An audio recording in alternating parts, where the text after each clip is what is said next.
ذکر چل رہا تھا نبی کریم سرور دو عالم صلی اللہ علیہ وسلم کے تحمل کا، حلم کا،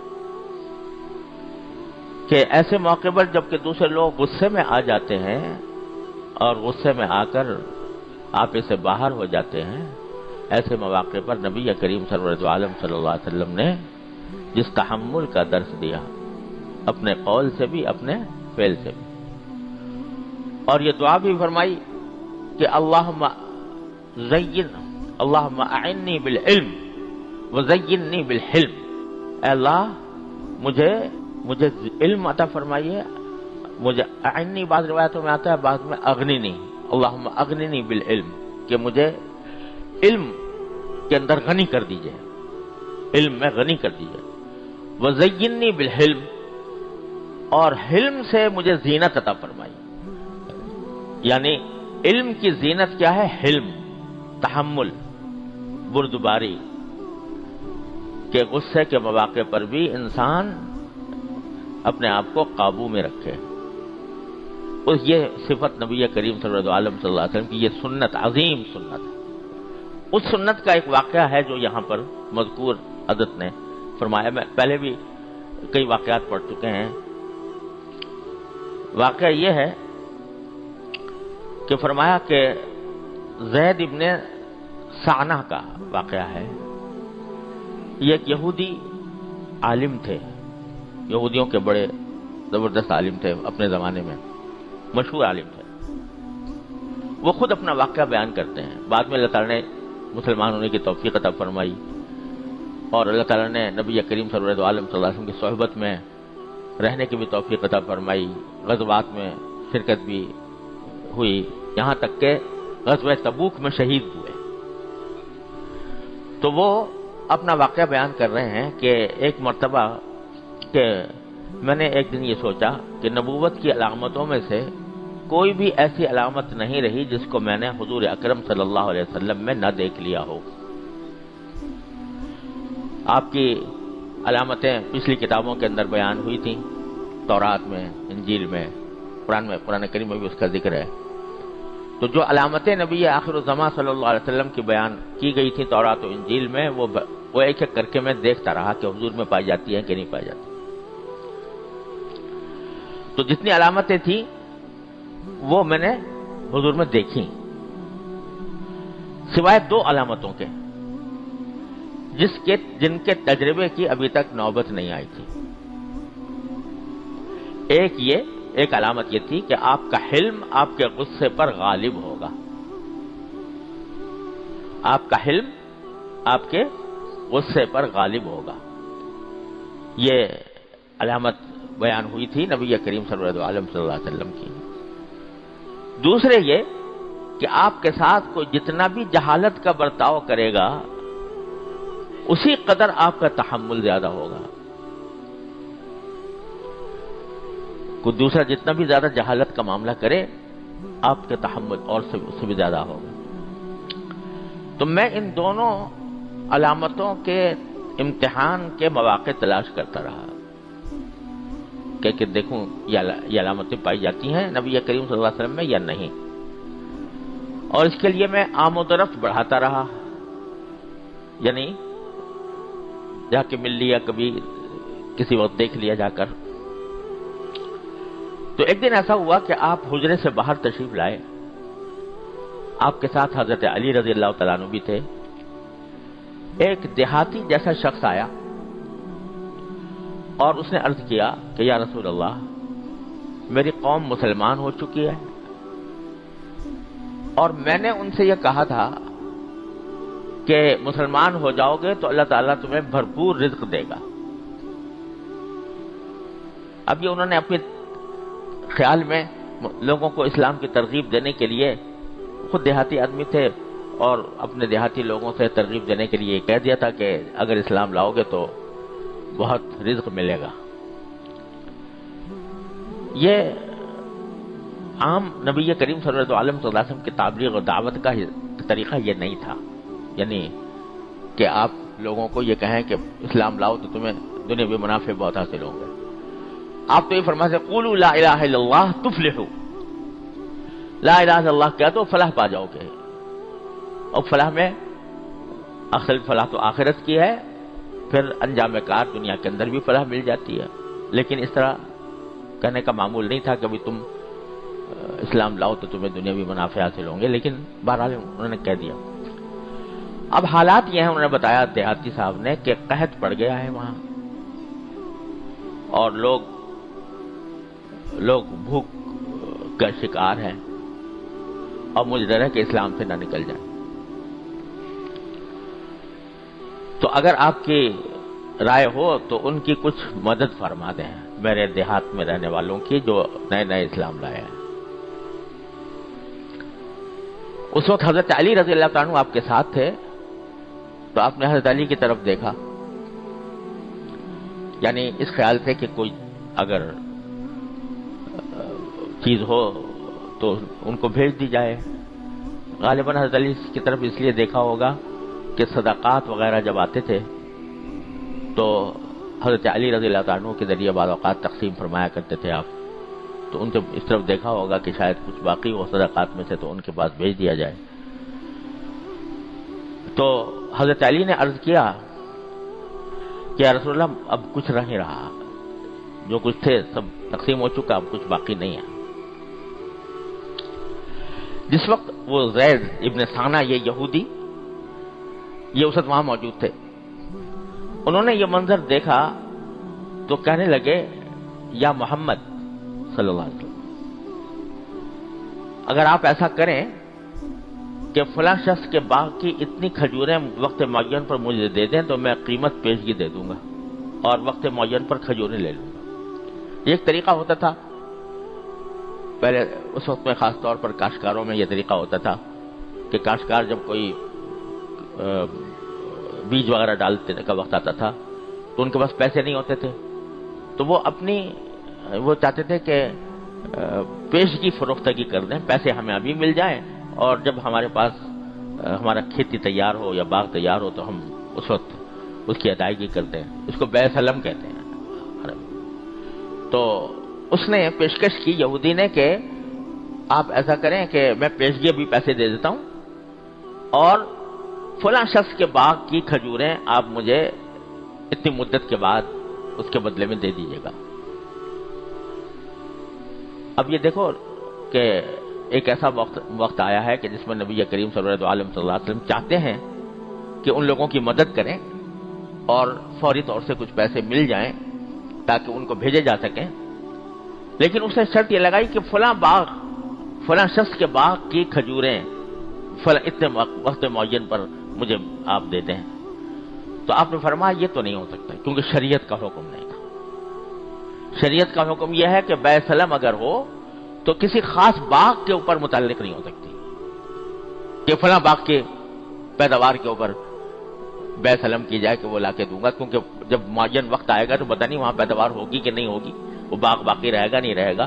اس واسطے شریعت نے یہ حکم دیا ہے کہ اس طرح نہیں ہو سکتا. ہاں یہ ہو سکتا ہے کہ بھئی اتنی کھجوریں ایسی قسم کی فلاں کھجوریں ہم دیں گے، وہ چاہے جہاں سے بھی دیں، یہ ہو سکتا ہے. تو آپ نے فرمایا کہ یہ تو نہیں ہو سکتا، البتہ اگر باغ کو متعین نہ کرو، یعنی یہ نہ کہو کہ فلاں کے باغ میں سے اتنی کھجوریں، تو میں معاملہ کر سکتا ہوں، یعنی پھر میں مطلق کھجوریں طے کر لوں گا کہ اتنی کھجوریں تم کو دیں گے فلاں وقت. تو زید کہتے ہیں کہ میں نے قبول کر لیا کہ ٹھیک ہے، میں باغ کی قید نہیں لگاتا بلکہ اتنی کھجوریں آپ مجھے دے دیجیے گا. چنانچہ 80 مسقال سونا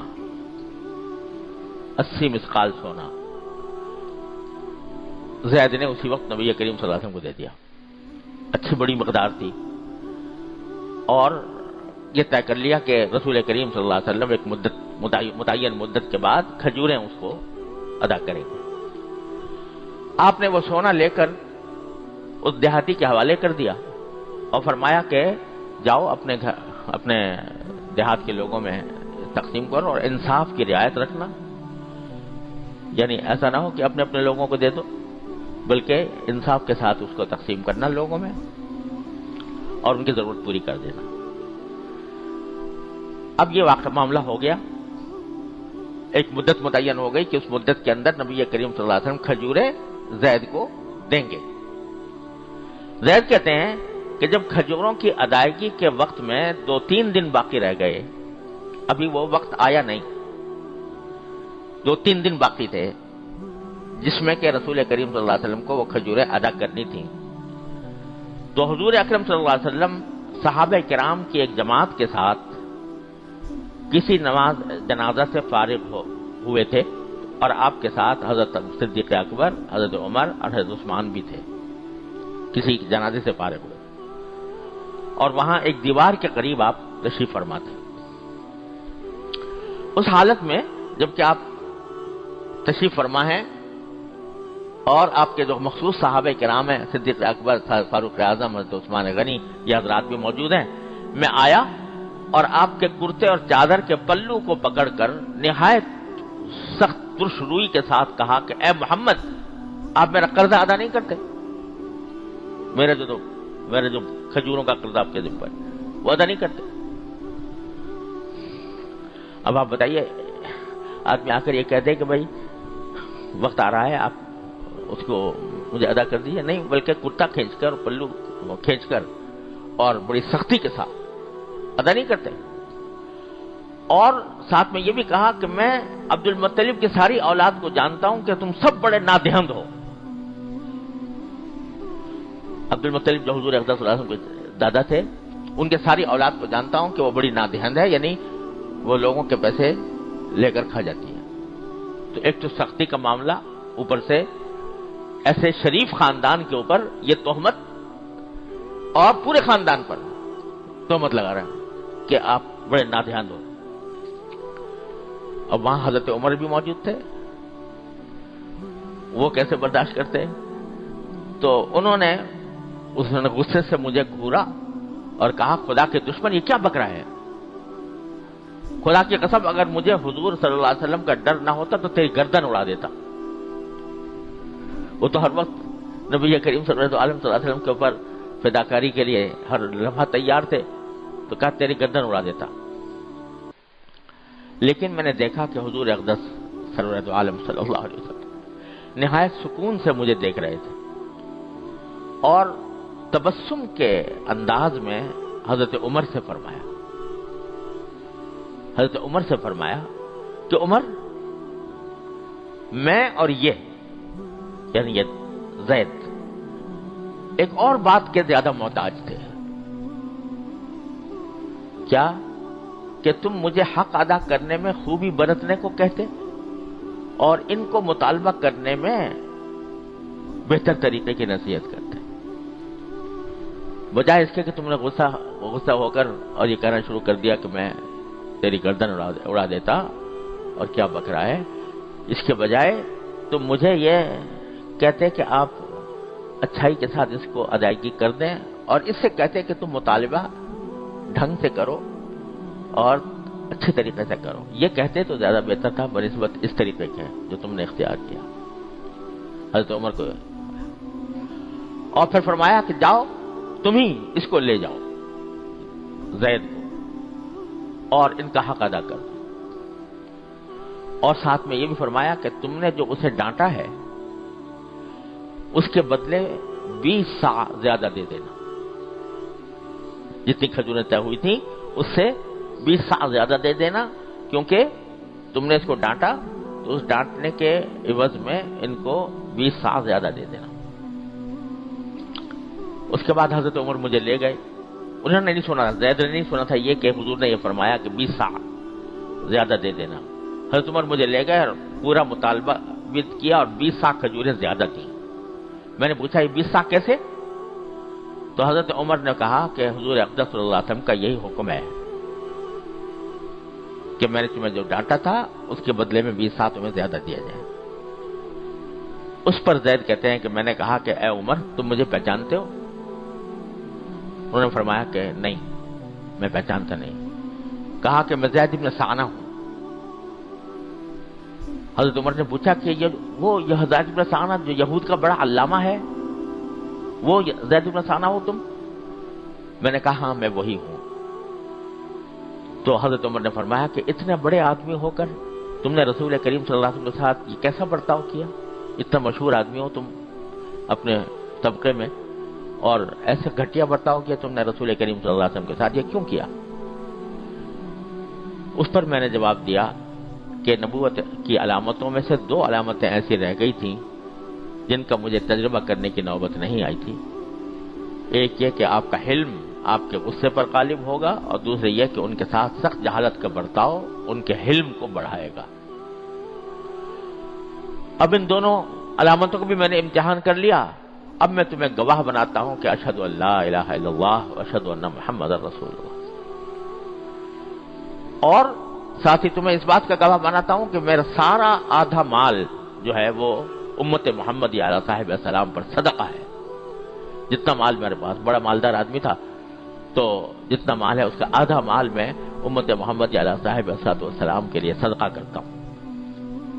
اور اس کے بعد حضور اقدس صلی اللہ علیہ وسلم کی خدمت میں واپس آئے اور اسلام لائے، اور بہت سے غزوات میں نبی کریم صلی اللہ علیہ وسلم کے ساتھ شریک ہوئے۔ اب لوگ کہتے ہیں کہ اسلام تلوار سے پھیلا۔ تلوار تو حضرت عمر نے اٹھانے کی کوشش کر لی تھی، لیکن نبی کریم صلی اللہ علیہ وسلم نے روک کر یہ حلم کا مظاہرہ فرمایا۔ تو اسلام تو در حقیقت ان اخلاق سے پھیلا، نبی کریم صلی اللہ علیہ وسلم کی سیرت سے پھیلا، آپ کی سنت سے پھیلا، آپ کے اخلاق عظیمہ سے پھیلا، اور ایسے ایسے لوگوں کو اللہ تبارک و تعالیٰ نے اسلام کا حلقہ بگوش ہونے کی توفیق عطا فرمائی۔ تو بھائی یہ واقعہ پڑھ لیا ہم نے، اللہ تعالیٰ اپنے فضل و کرم سے ہمیں بھی حلم کی توفیق عطا فرمائے۔ اور واقعہ بیان فرمایا حضرت نے کہ امام بخاری نے حضرت انس رضی اللہ تعالیٰ عنہ سے روایت کیا ہے کہ ایک مرتبہ میں حضور اقدس صلی اللہ علیہ وسلم کے ساتھ جا رہا تھا۔ آپ کی گردن مبارک میں نجران کی بنی ہوئی ایک حاشیے والی چادر تھی۔ ایک دیہاتی نے قریب آ کر حضور اقدس صلی اللہ علیہ وسلم کی چادر کو پکڑ کر کھینچا اور لپیٹنے بھی لگا۔ تو حضرت انس بیان کرتے ہیں کہ میں نے آپ کی گردن مبارک کی طرف دیکھا تو سخت حاشیہ دار لپیٹ نے آپ کی گردن مبارک کو چھیل دیا تھا، اس طرح کھینچا، اور یہ کھینچ کر وہ کہنے لگا کہ اے محمد صلی اللہ علیہ وسلم، اللہ تعالیٰ کے اس مال میں سے جو آپ کے پاس ہے مجھے دینے کا حکم فرمائے۔ رسول کریم صلی اللہ علیہ وسلم نے اس کی طرف دیکھ کر تبسم فرمایا۔ کوئی اس کے اوپر دیہاتیوں کے ساتھ خصوصی رعایت فرماتے ہیں، تو بعض اوقات تربیت کے لیے صحابہ کرام پر آپ نے غصہ بھی کیا، تربیت کے لیے صحابہ کرام کی، لیکن عام لوگوں کے ساتھ جو زیر تربیت نہیں ہے ان کے ساتھ معاملہ ہمیشہ نرمی کا۔ اب یہ دیہاتی ہیں تو ان کے ساتھ معاملہ یہ نرمی کا فرمایا، تبسم فرمایا، اور مجھے حکم دیا کہ ان کو اس مال بیت المال سے کچھ دے دو۔ مکہ مکرمہ میں قحط پڑا، لوگوں نے ہڈیاں اور مردار بھی کھانے شروع کیے۔ ابو سفیان جو ان دنوں حضور اقدس صلی اللہ علیہ وسلم کے بدترین دشمن تھے، آپ کی خدمت میں آئے اور کہنے لگے کہ اے محمد صلی اللہ علیہ وسلم، تم لوگوں کو صلہ رحمی کی تعلیم دیتے ہو، تمہاری قوم ہلاک ہو رہی ہے، اپنے خدا سے دعا کیوں نہیں کرتے؟ کفر کی حالت میں، بدترین دشمنی کی حالت میں۔ لیکن اگرچہ قریش کی ایذا رسانیاں شرارتیں انسانیت کی حدود کو بھی پھاند گئی تھی، لیکن ابو سفیان کی بات سن کر فوراً آپ کے دست مبارک دعا کے لیے اٹھ گئے۔ اللہ تعالی نے اس قدر بارش برسائی کہ جل تھل ایک ہو گئے اور قحط دور ہو گیا۔ یہ نبی کریم صلی اللہ علیہ وسلم کے حلم اور تحمل اور بردباری اور لوگوں کے ساتھ حسن اخلاق کی سنت ہے جو بیان ہوئی ہے۔ اللہ تبارک و تعالیٰ اپنے فضل و کرم سے ہمیں بھی اس کا کوئی حصہ عطا فرما دے۔ اور بھائی یہ اصل میں پیدا ہوتی ہے اس طرح کہ جب بندہ اپنے آپ کو اللہ کا بندہ سمجھنے لگے، تکبر اور عجب اور دوسروں کے ساتھ بد اخلاقی یہ چیزیں جو ہیں یہ اس وقت پیدا ہوتی ہیں جب آدمی کے اندر دل میں بڑائی ہو، تکبر ہو، اور جب انسان اپنے آپ کو اللہ تبارک و تعالیٰ کا بندہ سمجھنے لگے، صرف کہنے ہی نہیں سمجھنے لگے کہ میں اللہ کا بندہ ہوں، ہر وقت اس کے اوپر بندگی کا استحضار رہے دل و دماغ کے اوپر، میں اللہ کا بندہ ہوں، اللہ میرا مالک ہے، مجھے دیکھ رہا ہے. تو جب یہ استحضار پیدا ہو جاتا ہے تو پھر سختیاں بھی دور ہو جاتی ہیں، تکبر بھی چلا جاتا ہے. وہی فاروق اعظم رضی اللہ تعالیٰ عنہ جن کے نام سے لوگ تھراتے تھے، جب اللہ تعالیٰ نے بندگی کا احساس پیدا کر دیا تو اس طرح ہو گئے کہ ایک بچہ بھی اور ایک بڑھیا بھی ان کو کسی غلطی پر متنبہ کرتی تو اس کے سامنے بالکل ہیج تر ہیج اپنے آپ کو سمجھتے تھے. تو اصل بات یہ ہے کہ اللہ تبارک و تعالیٰ اپنے بندہ ہونے کا احساس اور اس کا استحضار دل میں پیدا کرتے ہیں. اس کا ایک پچھلی مرتبہ بھی عرض کیا تھا، اب پھر دہراتا ہوں کہ کچھ جملے ایسے بنا لیے جائیں جن کا دل میں بار بار تکرار ہوتا رہے، یا اللہ میں آپ کا بندہ ہوں، یا اللہ میں آپ کا بندہ ہوں، یا اللہ میں آپ کا بندہ ہوں. یہ جملہ یہ چلتے پھرتے اٹھتے بیٹھتے دل کہتا رہے کہتا رہے کہتا رہے، یا اللہ میں آپ کا بندہ ہوں، یا اللہ میں آپ کا بندہ ہوں، مجھے اپنا صحیح بندہ بنا لیجئے. یہ فکرے جو اللہ تبارک و تعالیٰ کے ساتھ بندگی کا اظہار کرنے والے ہوں اور اس بندگی کے واسطے سے اللہ تعالیٰ سے مانگنے والے ہوں، ان کی کچھ عادت ڈال لی جائے.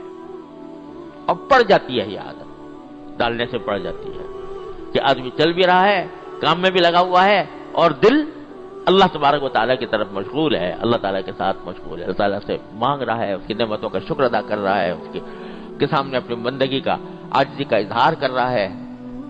تو دست بکار و دل بیار، کہ ہاتھ تو کام میں لگے ہوئے ہیں لیکن دل اللہ تبارک و تعالیٰ کے ساتھ مشغول ہے. یہ صحبت سے حاصل ہوتا ہے، اللہ والوں کی صحبت سے حاصل ہوتا ہے، اور مشق سے حاصل ہوتا ہے کہ آدمی یہ چیزیں ان چیزوں کی اپنے دل میں تکرار کرتا رہے، مسلسل کہتا سنتا رہے. جو فضول قسم کے جو خیالات سے ہمارا ذہن بھرا رہتا ہے، تو اس کے بجائے اس قسم کے خیالات، یہ فکرے تصور میں آتے رہیں اور کہتا سنتا رہے. تو دیکھو اللہ تبارک و تعالیٰ جب اس کی توفیق عطا فرما دیتے ہیں اور مشق سے یہ چیز حاصل ہو جاتی ہے تو پھر دیکھو کیا سے کیا ہو جاتا ہے. پھر ساری رعونت، سارا تکبر وہ خاک پہ مل جاتا ہے، کیونکہ جب بندہ بن گیا تو پھر تکبر کہے گا. اللہ تعالیٰ اپنے فضل و کرم کی رحمت سے ہم سب کو اس کی توفیق عطا